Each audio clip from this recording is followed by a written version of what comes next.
नमस्कार किसान भाइयों, मैं सोहन कुमार आपके लिए मंगल कामना करता हूँ।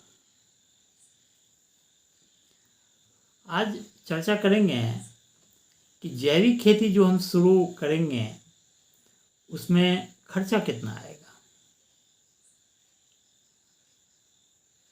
जैविक खेती शुरू का थोड़ा खर्चा है, बहुत ज़्यादा नहीं है। मैं आपको एक एक चीज़ बता देता हूँ। जैविक खेती के लिए सबसे पहले जो आपको चाहिए वो चाहिए, यदि आप 1 बीघे में खेती करना चाहते हैं तो आपको चाहिए 1 गाय। मैं 4 बीघे में कर रहा हूँ, लेकिन मेरे पास में अभी 1 ही गाय है, तो 3 गाय तो अभी चाहिए, और अभी मुझे बाहर से गोबर लेना पड़ता है। 1 बीघे में 1 गाय काफ़ी है, और 1 गाय तो होना ही चाहिए। यदि हम खेती कर रहे हैं तो 1 गाय 2 गाय तो होना ही चाहिए। उसी गाय के गोबर और गौमूत्र से आपके 1 बीघे की जैविक खेती हो जाएगी।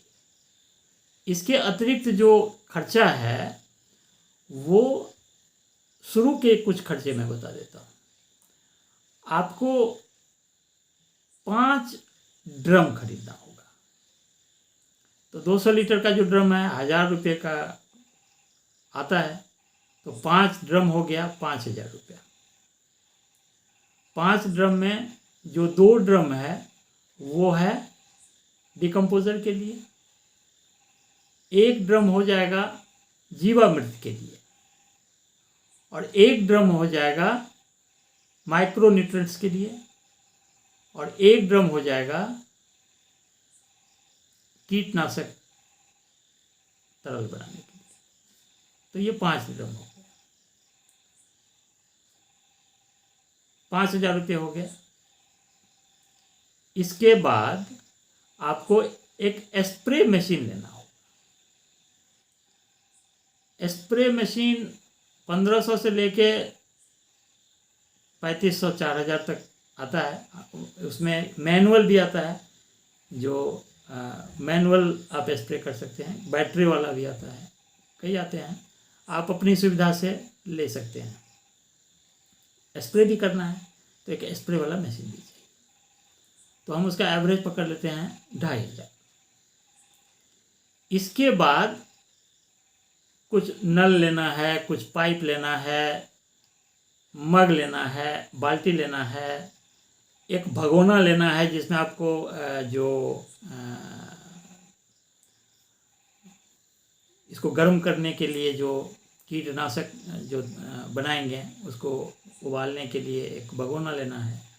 तो ये सब अगर जोड़ लें तो 2500 इसमें भी पकड़ लीजिए। तो 5000 का ड्रम और 5000 का ये बाकी सामान, 10000। 1 गाय यदि आपको नहीं है तो अगर आपने 1 गाय भी ले लिया तो 10000 उसका भी कर लीजिए। यदि आपके पास गाय नहीं भी है तो 10000 का गाय और 10000 का बाकी सामान। इसके अलावा जो आपको खर्चा होगा वो गुड़ में। अगर आपको 100 लीटर बनाना है तो 1 किलो गुड़ चाहिए। 1000 लीटर बनाना है तो 10 किलो गुड़ चाहिए। गुड़ में खर्चा होगा। ये ड्रम और ये कुछ इसके अलावा बाद में सिर्फ गुड़ में खर्चा होगा। गुड़ के अलावा और कोई भी चीज खर्चे का विषय नहीं है, कोई खर्चा ही नहीं होगा, और जो होगा वो आपके घर में है। वो मैं आपको बारी बारी से बताऊंगा कि कैसा बनाना, कैसे बनाना। तो इसमें कुछ खर्चा भी नहीं है या कम है, बहुत कम है, बहुत कम भी नहीं है। थोड़ा इसमें अगर आप बहुत पूरी तरह से उसमें इन्वॉल्व नहीं है, आपका कोई दूसरा भी काम चल रहा है, तो कुछ मजदूर भी लगेगा।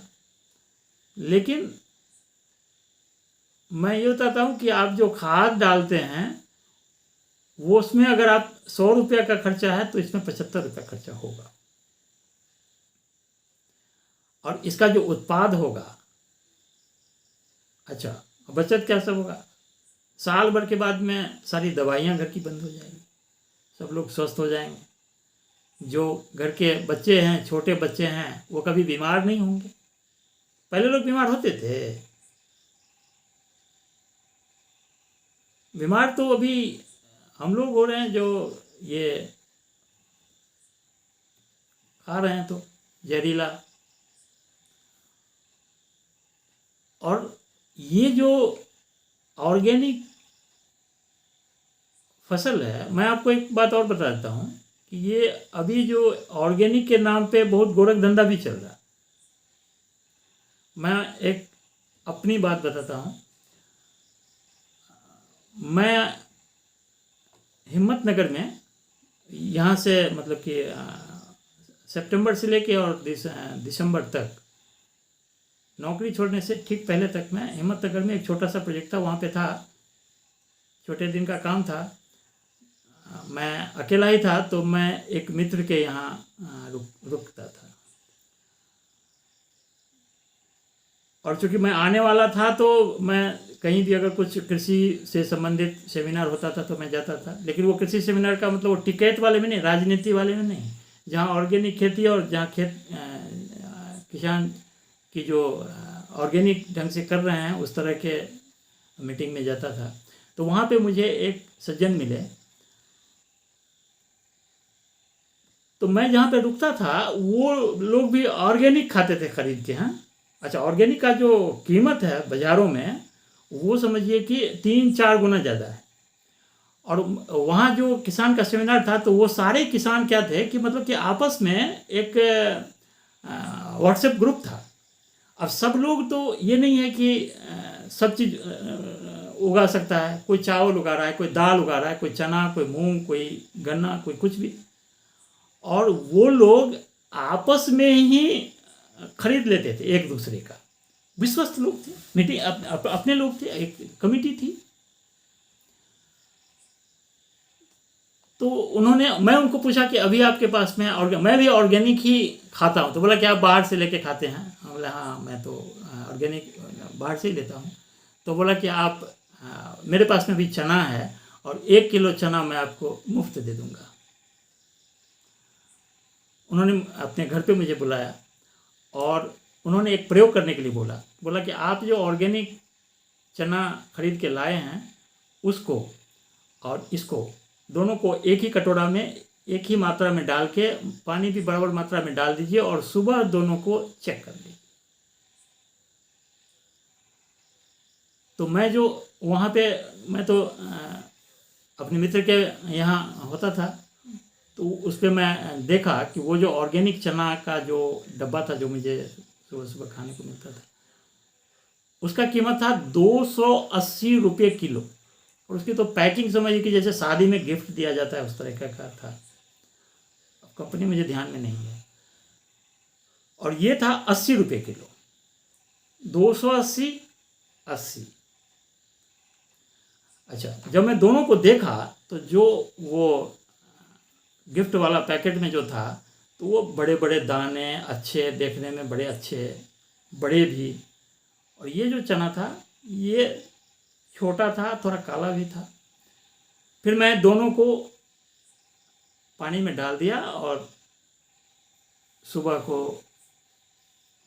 जो चेक किया तो दोनों का साइज, जो बड़े थे वो बहुत बड़े नहीं हुए, और ये जो छोटे थे वो बड़े होके उतने बड़े हो गए कि दोनों का साइज बराबर हो गया। फिर मैंने दोनों को अलग अलग स्वाद भी लिया, क्योंकि मुझे अभी ऑर्गेनिक नहीं आना था। तो मतलब ऑर्गेनिक के नाम पे बहुत गोरख धंधा चल रहा है और ऑर्गेनिक के नाम पे बहुत लूट हो रहा है। अब जिसने ऑर्गेनिक का सर्टिफिकेशन ले लिया, अब सर्टिफिकेशन कैसे मिलता है? भारत है, सर्टिफिकेशन हमें भी कराना है। लेकिन वास्तविक रूप से ऐसे किसान जो सचमुच में ऑर्गेनिक कर रहे हैं और उसका जो स्वाद है और उसका जो अगर आप शहरों में हैं और आप ऑर्गेनिक खा रहे हैं तो आप खुश मत होइए। आपको क्या मिल रहा है वो अ, पता नहीं। इसीलिए जो अगर यदि आप खुद कर रहे हैं, ऑर्गेनिक खुद उपजा रहे हैं, आपके बच्चे अगर बाहर भी हैं उन्हें आप भेज रहे हैं, तो ये तो अमृत के समान है और वो जो आप खा रहे हैं वो जहर है। और एक बात मैं और बता देता हूँ, आजकल एक बड़ा फैशन चला है, होटलों में भी बैठिएगा तो बोलेगा ग्रीन सलाद। वो ग्रीन सलाद तो कभी भूल के मत खाइए। सलाद तो कच्चा तो उसको खाइए ही मत। जो बाजार का सब्जी है उसको कच्चा तो खाइए ही मत। वो कच्चा खाने लायक है भी नहीं, जला भुना के खा लेते हैं, फिर करेंगे क्या, दूसरा तो मिलता भी नहीं है, अपने उपजाएंगे नहीं, अपने को टाइम नहीं है। अगर लेना है, खाना भी है, तो फिर उसको भुजिया तरुआ बना के खाइए, कच्चा मत खाइए। और जो अपने खेतों से अपने से आ रहा है उसे, वो तो अमृत है, उसका खाना ही चाहिए। तो ये खर्चे जो हैं वो बहुत मामूली है। शुरू का थोड़ा सा खर्चा है, इतना करना पड़ेगा और इसकी तैयारी शुरू कीजिए। अभी समय हो गया, अलार्म नहीं बजा, क्यों पता नहीं, शायद लगाना भूल गया। कल मैं आपको बताऊंगा कि जीवामृत कैसे बनाएं। जीवामृत, एक तो हमने डिकम्पोजर बता दिया, 3-4 चीज़ बताए, एक डिकम्पोजर, जीवामृत, माइक्रोन्यूट्रिएंट्स, कीटनाशक, ये 4 चीज़ सीखना है अपने। तो कल हम सीखेंगे कि जीवामृत कैसे बनाएं।